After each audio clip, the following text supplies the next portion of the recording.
Get ready with me!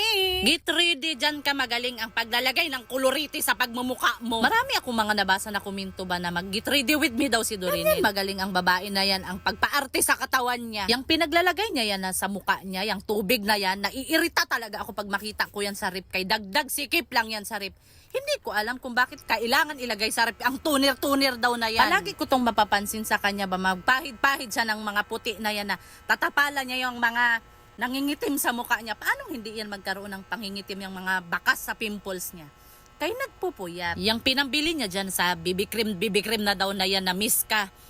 Kung itinulog niya na lang, hindi na niya kailangan maglagay niyan. Kaya hindi siya magkaka-pimples, kaya hindi na puyat. O tinatakpan niya ngayon yung eyebag niya. Sino ang may kasalanan bakit nagka-eyebag? Siya din.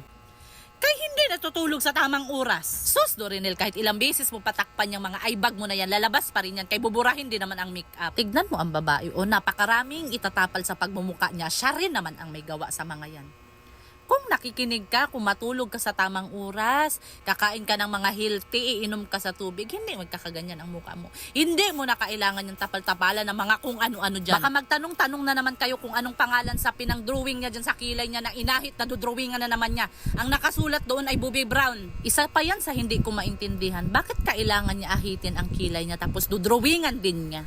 Ang luka. Dahil hindi man pinagpala ang babae, hindi man siya mistisa, kaya hindi pupula ang pisngi. Maglalagay siya nitong pampapula sa pisngi niya. Kahit ano mang gawin mo dito kay Dorinel, hindi yan talaga mamula. Kahit anong sermon kahihiyan, hindi yan tatablan, hindi talaga yan pupula. May nabasa pala ako ng mga comment na mamahalin daw yung blush on niya. Sosyalira ka talaga, Dorinel. Kung hindi ko pa mababasa ang mga comment ng mga tao dito